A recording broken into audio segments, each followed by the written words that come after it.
দর্শক, সমসাময়িক বিষয়ে এখন চলতি এই আয়োজনে আমি সঙ্গে আছি শারিয়া জামান পুলক। আজকের আলোচনায় আমরা কেন্দ্রবিন্দুতে থাকবে জুলাই স্মৃতি জাদুঘর নিয়ে। এই আলোচনায় আসলে আমরা বিভিন্ন বিষয়ে আলোচনা করব যে সমসাময়িক বিভিন্ন সময়ে এনসিপি নেতা সহ বিভিন্ন ধরনের যে নেতাকর্মীরা রয়েছে তারা কিন্তু বলেছেন যে জুলাই স্মৃতি জাদুঘরে যে বিভিন্ন ধরনের মনুমেন্ট থেকে শুরু করে বিভিন্ন বিষয়ে আসলে কিছু বাদ রয়েছে। তবে প্রথমে একটু জানিয়ে রাখি প্রেক্ষাপট বিষয়ে যে আসলে এটি একটি ভবন যেটি আসলে যেখানে বসে নেওয়া হতো রাষ্ট্রের বড় বড় সিদ্ধান্ত। যে ভবন ছিল ক্ষমতার প্রতীক, গণভবন, কিন্তু 2024-এর জুলাই আগস্টে এই ভবনকে ঘিরেই বদলে যায় বাংলাদেশের রাজনৈতিক ইতিহাস। রাস্তায় নামে হাজারো মানুষ, প্রতিবাদ থেকে আন্দোলন, আন্দোলন থেকে গণ অভ্যুত্থান, রাজপথে ঝরে রক্ত, হারিয়ে যায় শত শত প্রাণ। কেউ হারায় সন্তান, কেউ বাবা মা, কেউ বা স্বজন, কেউ ফিরে আসেন শরীরে গুলির চিহ্ন নিয়ে, কেউ চিরতরে হারান স্বাভাবিক জীবন। আর 5 আগস্টের সেই আন্দোলনের শেষ দৃশ্য অন্যতম প্রতীক হয়ে ওঠে এই গণভবন। আজ সেই গণভবন রাষ্ট্রীয় ক্ষমতার ঠিকানা নয়, এটি এখন জুলাই গণ অভ্যুত্থান স্মৃতি জাদুঘর। দর্শক, আপনাদের জন্য এই আলোচনার যে টপিক রয়েছে সেটিতে আসলে আমরা 10টি ভাগে বিভক্ত করেছি। প্রথমটি যদি আসলে আলোচনা করা যায় যে এটি কেন গণভবনকে কেন আসলে জাদুঘরে রূপান্তর করা হলো, যদি সেই বিষয়ে আলোচনা করতে চাই যে শেখ হাসিনা সরকারের পতনের পর যে তৎকালীন সময় যে অন্তর্বর্তী সরকারের উপদেষ্টারা যারা ছিলেন সবাই মিলে সিদ্ধান্ত আসে যে এই ভবন আর প্রধানমন্ত্রী সরকারি বাসভবন হিসেবে থাকবে না, গণঅভ্যুত্থানের স্মৃতি সংরক্ষণে এটি জাদুঘরে রূপান্তর করার উদ্যোগ নেওয়া হয়েছিল। তখন 2024 সালের নভেম্বরে জাদুঘরের জন্য 17 সদস্যেরও একটি কমিটি গঠন করা হয়েছিল। উদ্দেশ্য ছিল শুধু 2024 সালে কয়েকটি দিনের স্মৃতি রাখা নয়, গত 16 বছরের রাজনৈতিক নিপীড়ন, গুম, নির্যাতন, আন্দোলন এবং শেষ পর্যন্ত জুলাই আগস্টের গণঅভ্যুত্থান পুরো ধারাবাহিকতাটাই সংরক্ষণ করা। জাদুঘরের নিজস্ব তথ্য, গুম, আটক কেন্দ্র, রাজনৈতিক নিপীড়ন সহ দীর্ঘ সময় বিভিন্ন ঘটনার স্মৃতি ও দলিল সংরক্ষণে কথা বলা হয়েছে এখানে। অর্থাৎ গণভবনকে শুধু একটি ভবন থেকে জাদুঘরে রূপান্তর করা, এটি একটি রাজনৈতিক সময়ের দলিল হিসেবে দাঁড় করানোর চেষ্টা করা হয়েছে। তবে এখন আসা যাক যে সবচেয়ে গুরুত্বপূর্ণ একটি জায়গায়, যে জাদুঘরের ভেতরে কি এখন শোভা পেয়েছে। জুলাই জাদুঘরে ঢুকলে দর্শনার্থীদের সামনে আসে যে আন্দোলনের বিভিন্ন পর্যায়ের ছবি, ভিডিও, সংবাদপত্রের প্রতিবেদন, গ্রাফিটি এবং বিভিন্ন ধরনের স্মারক। এবং জুলাই আন্দোলনের পাশাপাশি 5 আগস্টে গণঅভ্যুত্থান পরবর্তী সময় অভিমুখে জনতার যে যাত্রা এবং আন্দোলনের বিভিন্ন গুরুত্বপূর্ণ মুহূর্তেও এখানে তুলে ধরা হয়েছে। জাদুঘরের যে ডিজিটাল আর্কাইভ, সেখানেও 5 আগস্টের যে মানুষের যে ব্যাপক সমাবেশ এবং গণভবন অভিমুখে যাত্রার ছবি সংরক্ষিত করা আছে গুম ও নিপীড়নের স্মৃতিও আছে, আন্দোলনে নিহত ও আহতদের স্মৃতি, ব্যক্তিগত সামগ্রী, অডিও, ভিডিও এবং বিভিন্ন ঐতিহাসিক দলিল।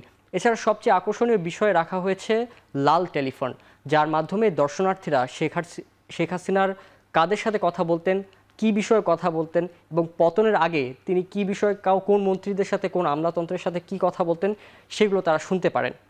অর্থাৎ জাদুঘরের গল্প শুধু একটি আন্দোলনে নয়, ক্ষমতার দীর্ঘ সময় মানুষের ক্ষোভ, নিপীড়নের অভিযোগ এবং শেষ পর্যন্ত গণঅভ্যুত্থানে এসে পৌঁছানোর একটি ধারাবাহিক গল্প।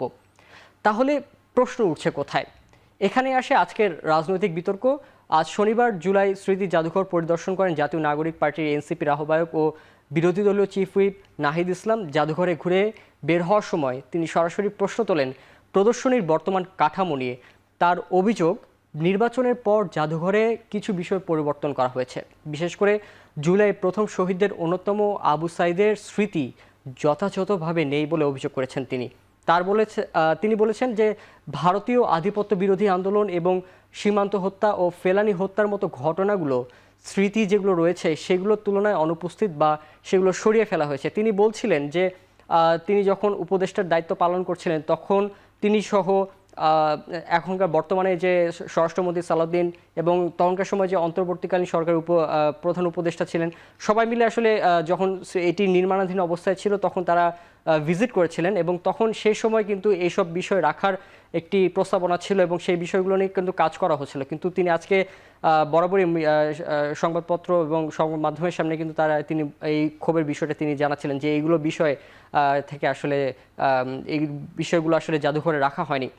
এখানেই নাহিদের মূল প্রশ্ন যে জুলাই ইতিহাস যদি মানুষের আন্দোলনের ইতিহাস হয়, তাহলে সেই ইতিহাসে শুধু একটি নির্দিষ্ট সময় বা কয়েকটি পরিচিত মুখ থাকবে কেন? তো এই বিষয় নিয়ে উদ্বোধনের আরেকটি উল্টো চিত্র আমরা একটু শুনতে চাই। বুধবার সকালে যেদিন আসলে এই জুলাই স্মৃতি জাদুঘর উদ্বোধন করা হয় শেরেবাংলা নগরে, এই উদ্বোধন অনুষ্ঠানে প্রধানমন্ত্রী তারেক রহমান মন্তব্য করেছিলেন যে জুলাই গণঅভ্যুত্থান স্মৃতি জাদুঘর কোনো দল, গোষ্ঠী বা ব্যক্তির একক রাজনৈতিক ভাষ্য প্রতিষ্ঠার স্থান হবে না।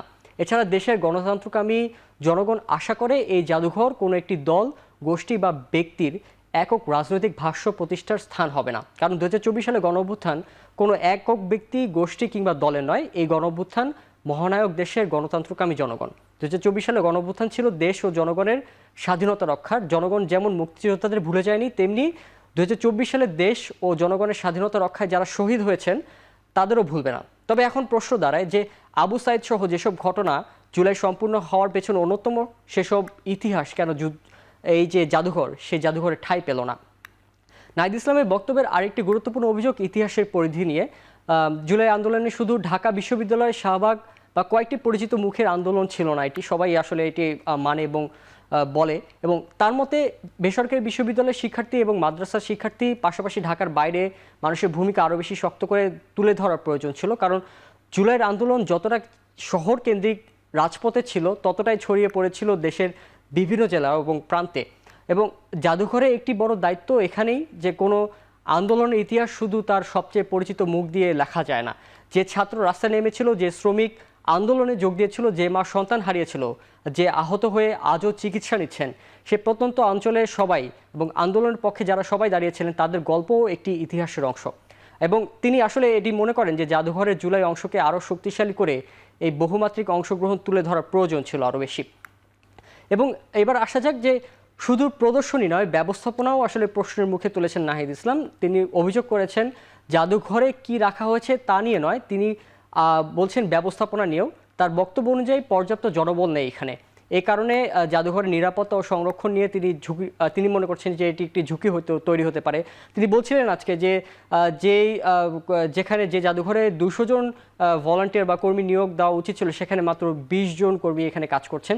তিনি মনে করেন যে শুধু আমলাতান্ত্রিক কাঠামোয় এই জাদুঘর পরিচালনা করলে এর মূল উদ্দেশ্য ক্ষতিগ্রস্ত হতে পারে। তার প্রস্তাব জাদুঘরকে স্বায়ত্তশাসিত করা এবং জুলাই গণঅভ্যুত্থানকে সরাসরি যুক্ত মানুষের ব্যবস্থাপনা সম্পৃক্ত করা। অর্থাৎ জাদুঘরে যারা কাজ করবে তারা যাতে জুলাইয়ের সাথে সরাসরি সম্পৃক্ত থাকে, কারণ যারা ইতিহাসের অংশ ছিলেন তাদের কণ্ঠও যেন ইতিহাস সংরক্ষণের প্রক্রিয়ায় থাকে, তারই এইটাই মন্তব্য। এবং এবার একটু জানতে চাই যে দর্শনার্থীরা কি বলছিলেন। রাজনৈতিক বক্তব্যের বাইরে যা আসলে জাদুঘরে বিভিন্ন ধরনের দর্শনার্থীরা অনেকেই বলছেন একই ধরনের আসলে তারা প্রতিক্রিয়া জানাচ্ছিলেন যে এখানে আসলে আবু সাইদের পাশাপাশি অনেক স্মৃতি আসলে এখানে বলা হয়নি বা এখানে ডকুমেন্টারির একটি বিষয় রাখা যেত। প্রত্যক্ষদর্শীর বক্তব্যে যুক্ত এবং জুলাই যারা প্রত্যক্ষদর্শীরা ছিল তারা সবাই আসলে এখানে থাকা উচিত ছিল বলে তারা মনে করেন। এবং আমরা একইভাবে কিন্তু সাবেক সংস্কৃতি উপদেষ্টা মোস্তফা সরোয়ার ফারুকেরও বক্তব্য আমরা দেখেছি যে আজকে সামাজিক যোগাযোগ মাধ্যমে গতকাল একটি ফেসবুক পোস্টে তিনি বলেছিলেন যে একইভাবে যে জনবল, দক্ষ জনবল এখানে দেওয়া উচিত, এখানে জাদুঘর রক্ষার্থে এতে সরকারের প্রতি দ্রুত পর্যাপ্ত স্টাফ নিয়োগেরও তিনি আহ্বান জানান। এই বক্তব্যের মধ্যে দিয়ে আসলে একটি বিষয় স্পষ্ট যে জাদুঘর তৈরি করাই শেষ কাজ নয়, তারপর শুরু হয় আরও কঠিন কাজ। এর স্মৃতি সংরক্ষণ কে পাহারা দেবে, কে গবেষণা করবে এবং কে নতুন তথ্য সংরক্ষণ করবে, এই সমসাময়িক বিষয় নিয়ে আসলে সবাই বলছিলেন। এবং এইখানে একটু বলে রাখা ভালো যে ইতিহাসের আসলে মালিককে, এবং জুলাই ইতিহাসের মালিক যারা, তারা আসলে আন্দোলনে নেতৃত্ব যারা দিয়েছেন, যারা রাস্তায় নেমেছিলেন, তারা যারা আহত হয়েছেন নাকি পুরো বাংলাদেশের মানুষ, এটি আসলে প্রশ্ন থেকে যায়। এখন একটি জাতীয় জাদুঘরের সবচেয়ে বড় শক্তি হলো সেখানে ক্ষমতাসীনদের গল্পের পাশাপাশি সাধারণ মানুষের গল্পেরও জায়গা পায়। তাই জুলাই স্মৃতি জাদুঘরের ক্ষেত্রেও একই প্রশ্ন সামনে এসেছে যে যদি কোনো তথ্য বাদ পড়ে তা গবেষণার মাধ্যমে যুক্ত হবে, যদি কোনো প্রদর্শনী অসম্পূর্ণ হয় সবকিছু বিবেচনার মাধ্যমে আসলে সবকিছু সংযুক্ত করা হবে। এবং নিরাপদ পথ হলো তথ্যকে উন্মুক্ত রাখা, দলিলকে সংরক্ষণ করা এবং প্রশ্ন করার সুযোগ রাখা। এবার আসা যাক যে সামনে চ্যালেঞ্জ কি হতে পারে প্রতিষ্ঠানে।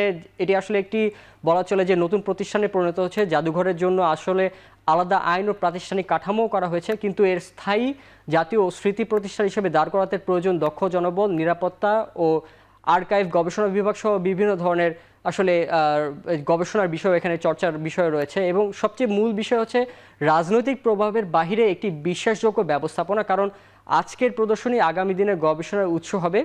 আজ যে ছবি একটি দেয়ালে ঝুলছে আগামী প্রজন্মের কাছে সেটি হয়তো হয়ে উঠবে 2024-এর সবচেয়ে বড় গুরুত্বপূর্ণ দলিল। তো শেষ কথা আমরা জানতে চাই যে গণভবন ছিল একটি ক্ষমতার কেন্দ্র, আজ সেটি আসলে স্মৃতির কেন্দ্র এবং একটি ভবনের ভেতরে এখনো পাশাপাশি দাঁড়িয়ে আছে রাষ্ট্রের ক্ষমতা ও মানুষের ক্ষোভ, আন্দোলনের রক্তাক্ত স্মৃতি এবং নতুন একটি বাংলাদেশে আকাঙ্ক্ষা। কিন্তু জাদুঘরের সবচেয়ে বড় পরীক্ষা এখনো বাকি রয়েছে। এটি কি শুধু জুলাইয়ের স্মৃতি দেখাবে নাকি জুলাইকে বোঝাতেও শেখাবে? কারণ স্মৃতি সংরক্ষণ মানে যে শুধু ছবি টাঙিয়ে রাখা তা নয়, কারা হারিয়েছিলেন তারা মনে রাখা, কেন মানুষ রাস্তায় নেমেছিল তা বোঝা, কি ঘটেছিল তার দলিল রাখা। আর ভবিষ্যতে যেন একই ইতিহাস আবার লিখতে না হয় সে শিক্ষা পরবর্তী প্রজন্মের কাছে পৌঁছে দেয়াই নাহিদ ইসলামের অভিযোগ এবং দর্শনার্থীদের প্রত্যাশা এবং ফারুকির আহ্বান। সবকিছুর ভেতর দিয়ে একটি বিষয় সামনে আসে যে জুলাইয়ের ইতিহাস যদি সত্যি জাতীয় ইতিহাস হয় তাহলে সেই ইতিহাস সংরক্ষণের দায়িত্ব হতে হবে জাতীয়। সেই গল্প কতটা পূর্ণাঙ্গভাবে উঠে আসবে সময়ের সঙ্গে সেটি হবে বড় প্রশ্ন। দর্শক, নতুন কোনো বিষয় নিয়ে আবারও আপনাদের সামনে হাজির হব। সেই পর্যন্ত সঙ্গে থাকুন এখন টেলিভিশনের সঙ্গে।